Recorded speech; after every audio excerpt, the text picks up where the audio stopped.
আচ্ছা, বর্তমানে আমাদের রাজ্যে ভোটের সময়, সেই কারণে কিছু কথা ভাবলাম বলা দরকার এই বিষয়ে, তাই বলছি আজকে।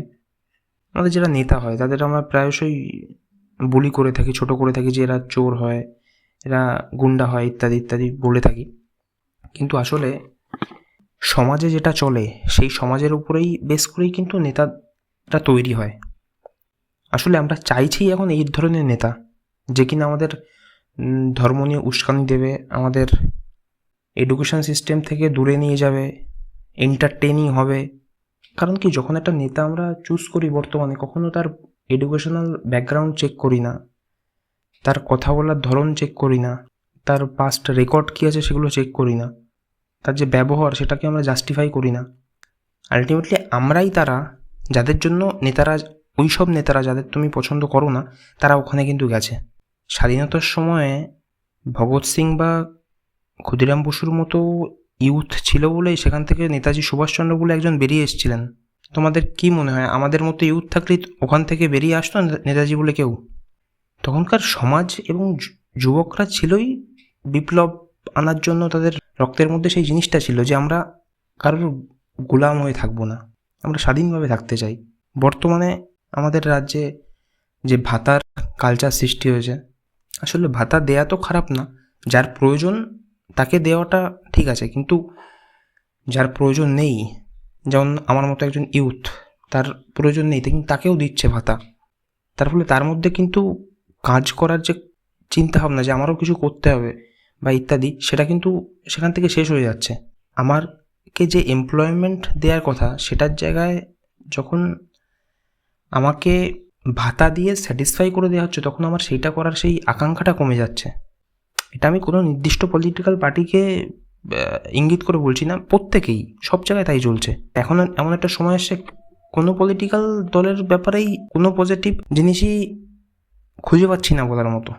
সমাজে এখন যে যে প্রসঙ্গ নিয়ে বলা উচিত, আমাদের পশ্চিমবঙ্গ স্বাধীনতার সময় শিল্পে নাম্বার 1 ছিল, শিক্ষার দিক দিয়ে প্রথম দিকে ছিল, অর্থনীতিতে 20% শেয়ার ছিল জিডিপিতে আমাদের পশ্চিমবঙ্গের, সেখানে আমাদের পশ্চিমবঙ্গ এখন শিক্ষার দিকে প্রায় 20 নম্বরে। জিডিপির দিক থেকে এখন মাত্র 6%, পুরো দেশের মধ্যে 6% আছে পশ্চিমবঙ্গের জিডিপি। শিল্পের দিকে তো কী অবস্থা তোমরা জানোই। তাহলে পশ্চিমবঙ্গ যে এত পিছিয়ে যাচ্ছে, যে পশ্চিমবঙ্গ এই দেশকে দিশা দেখাতো, এই দেশকে স্বাধীন করেছে যে পশ্চিমবঙ্গ, সেই পশ্চিমবঙ্গের এমন দশার পিছনে কারণ কি? কারণ আমাদের মাইন্ডসেট শিফট। আমাদের এখন পলিটিশিয়ানরা ধর্মের নামে এমন দিকে ঠেলে দেয়। কারণ কি, দেখো, আমি ধর্মের বিপক্ষে না, কিন্তু কোনো ধর্মের বিপক্ষে বলছি না, কিন্তু তুমি একটা জিনিস খেয়াল করে দেখো, তোমাদের আমাদের ধর্মের নামে তাতিয়ে দেওয়া হচ্ছে। কারণ কি, আমরা কেউ সেই ধর্মটাকে গভীরভাবে জানিই নি, ধর্মের কিছু পড়েই নি, গীতার একটা শ্লোক আমরা জানি না। সেখানে এসে আমাদের একে অপরের ধর্মের প্রতি প্রভোগ করা হচ্ছে। কারণ কি, ওনার বলার মতো কিছু নেই, ওনার ডেভেলপমেন্ট দেখানোর মতো কিছু নেই, কোনো পার্টিরই নেই যে আমি এই ডেভেলপমেন্ট করেছি, ওই করেছি। শিক্ষা, স্কুল কলেজ বন্ধ হয়ে যাচ্ছে, স্কুল কলেজের টিচার নেই।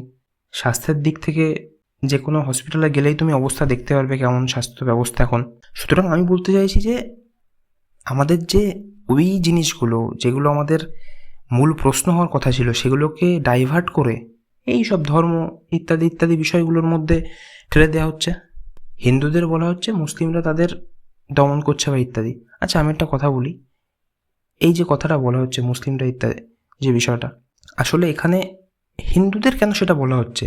যদি মুসলিমরা সেটা করে থাকে, বা কোথাও যদি অন্য কোনো রিলিজিয়ানের পরে দমন পীড়ন করে থাকে এই দেশের মধ্যে, সেটা সরকারের দায়িত্ব তাকে পুলিশ দিয়ে কন্ট্রোল করা। মানুষের মধ্যে সেটা ফেলানো হচ্ছে কেন? আমি এটা বুঝতে পারছি না। হ্যাঁ, হতে পারে কোনো ধর্মগোষ্ঠী কারোর বিরুদ্ধে হিংসা করছে বা কিছু করছে, উচিতটা কি? হিংসা করছে মূলত শিক্ষা নেই সেই জন্য। 1 নম্বর, তাদের শিক্ষা দেওয়ার জন্য সেই ব্যবস্থা করা উচিত। দ্বিতীয়, যদি সেটা করে থাকে তাহলে পুলিশ ফোর্স দিয়ে তাদের দমন করো। মানুষের মধ্যে সেটার যে হিংসাত্মক ব্যাপারটা মানুষের মধ্যে দিচ্ছ কেন, সেটা আমি এটা বুঝতে পারছি না। আমার ভাই যদি এখন আমাকে এসে মারে, বা আমার দাদা এসে যখন মারে, তখন আমার বাবা কী করবে? তাকে আটকাবে বা তাকে একটু শাসন করে বকা দেবে বা মারবে। আমাকে তো বলবে না যে তুইও যে তোর ভাইয়ের সাথে মারামারি কর, ও এই তোর বিপক্ষে ইয়ে করছে। সরকারের কাজ কী বা একটা রাজার কাজ কী, যে আগে কি হতো যে ওটা করছে তাকে আটকাবো আমি, কিন্তু তোমাদের প্রভোগ করছে কেন একবার ভেবে দেখো। কারণ ওনাদের কাছে ডেভেলপমেন্ট, এই মাস কমিউনিটিকে ম্যানিপুলেট করার জন্য সব থেকে বেস্ট উইপেন হচ্ছে রিলিজিয়ান। কারণ রিলিজিয়ান কেউ জানে না, কেউ রিলিজিয়ান টেক্সট পড়তে চায় না, তার সেটার মধ্যে যে সুন্দর জিনিস লেখা আছে সেটা কেউ জানতে চায় না। অন্ধের মতো সেই যে পলিটিক্যাল নেতা যে কিছু পড়িনি, যে কিছু ম্যানিপুলেটিভ কথা তোমাদের মধ্যে বলে দেয়, তোমরা সেটা না জেনে না জাস্টিফাই করেই সেটার প্রতি অ্যাকশান নিয়ে নাও, ঠিক কি না? প্রতিটা পয়েন্ট আমি যেটা বলছি এটা ভেবে দেখতে হবে যে সত্যিকারে আমাদের সাথে এটা হচ্ছে কিনা, যে এই ম্যানিপুলেটিভ গেম আমাদের সাথে চলছে কিনা। তারপরে আমাদের বর্তমানে যে নিউজ চ্যানেলগুলো আছে, যেটা আমাদের ম্যানিপুলেশনের জন্য সবথেকে ভালোভাবে ইউজ করা হচ্ছে, তুমি বের করে দেখো নিউজ চ্যানেলে কী চলে। কোথাও চলে যে রাজ্যে মদ খাওয়ার ফলে এতগুলো অ্যাক্সিডেন্টের পরিমাণ বেড়ে গেছে, রাজ্যে এত শিক্ষার হার, স্কুল কলেজ এতটা বন্ধ হয়ে গেছে, শিক্ষার হার এত পার্সেন্ট বা কিছু, যেটা প্রকৃত দেখানোর কথা একটা নিউজ চ্যানেলের, যে চলছে কি রাজ্যে সেটা কি দেখাচ্ছে? একটা পলিটিক্যাল নেতা এখন র্যালিতে বেরোচ্ছে, তার কাছে যে শুনছো তুমি কী খেয়ে এসছো, তোমার হবি কী, আর আচ্ছা তার কাছে শোনা উচিত কি যে এই কেন্দ্রে যে যে প্রবলেমগুলো আছে তুমি কি সেইগুলো সলভ করতে পারবে, বা সেই কী কী প্রবলেম আছে তুমি কী কী আইডেন্টিফিকেশান করেছো, তোমার কাছ থেকে আমরা কী কী ডেভেলপমেন্ট আশা করতে পারি, তেমন কিছু কি বলছে? যে বলছে কি তুমি কী খেয়ে এসছো, এটা একটা ননসেন্স না, মানে একটা বোকামি না, একটা বোকা বানানো না লোকজনকে। এখানেও সেই দেখো তার বাইরের খোলসটা দেখিয়ে তোমাকে ম্যানিপুলেট করার চেষ্টা করা হচ্ছে, যে দেখো একটা নায়ক বা একটা নায়িকা এত সুন্দরভাবে চলে, এত মানে ভোটের সময় তো সবাই খুব সিম্পল হয়ে যায় দেখি আমরা, এত সিম্পল, এত ডাউন টু আর্থ ইত্যাদি ইত্যাদি। এরা ভোটের সময় প্রত্যেকের বাড়ি বাড়ি এসে ইয়ে করে, ভোটের পরে কোনোদিন দেখেছো তুমি এদের? তা আমি সেই জন্য বলছি আমাদের কোনো পলিটিক্যাল নেতার বিরুদ্ধে কিচ্ছু বলার দরকার নেই, কিচ্ছু করার দরকার নেই। আমাদের মাইন্ডসেটটাকে শিফট করতে হবে। আমাদের মাইন্ডের মধ্যে যখন সঠিকটা করার চিন্তাভাবনা আসবে, যে আমি সত্যের পথে থাকবো, সঠিকটা করব, বা ধর্ম নিয়ে যে এত ইয়ে হচ্ছে, ধর্মটাকে একদম ভেতর থেকে জানবো, সেক্ষেত্রেই ওনাদের ওই ম্যানিপুলেটিভ কথায় আমাকে আর কোনো এফেক্ট করতে পারবে না, কারণ কি তুমি তো সত্যিটা জেনে যাবে না। তাই জন্য ওনাদের বিরুদ্ধে বিনা কারণে আমাদের কথা খরচ করে বা ইয়ে করে কোনো লাভই নেই। আমাদের নিজের উপরে টাইম ইনভেস্ট করা উচিত। এই যে এখন ইউথরা বাইক নিয়ে ঘুরে বেড়াচ্ছে দেখছি বিভিন্ন পলিটিক্যাল নেতাদের গাড়ির পিছনে, কী হচ্ছে এটার ফলে? তুমি ভাবছো উনি পাওয়ারে আসলে তুমি সেই পাওয়ারের অপব্যবহার করে তুমি তোমার এলাকায় ক্ষমতা দেখিয়ে বেড়াবে, এই কী এটা? এই ক্ষমতার মানে কি? তোমার ভেতরে পুরো ফাঁকা, তুমি বাইরে অন্য একটা লোকের ক্ষমতাকে ইউজ করে তুমি দাদাগিরি দেখাবে, সেটার মধ্যে কী ক্ষমতা আছে?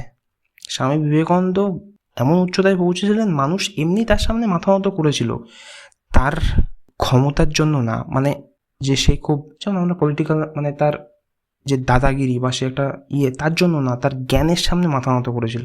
সুতরাং সেই জ্ঞানের পিছনে ছোটো না। তাই জন্য আমার হাত জোড় করে অনুরোধ প্রত্যেকের কাছে, যে এখন আমার সত্যি বলার মতো নেই যে ঠিক করে ভোট দাও, কারণ কি ভোটতে যা দাঁড়ায়, যে পার্টি হোক, কেউই একেবারে সৎ তো বলা যায় না, সবার মধ্যে ইয়ে থাকে, আর অপশানও নেই বর্তমানে আমাদের কাছে। কিন্তু আমি বলছি আমাদের মাইন্ডসেটটাকে শিফট করতে, সেটাই আমার অনুরোধ থাকলো এই ভিডিওর মাধ্যমে। নমস্কার।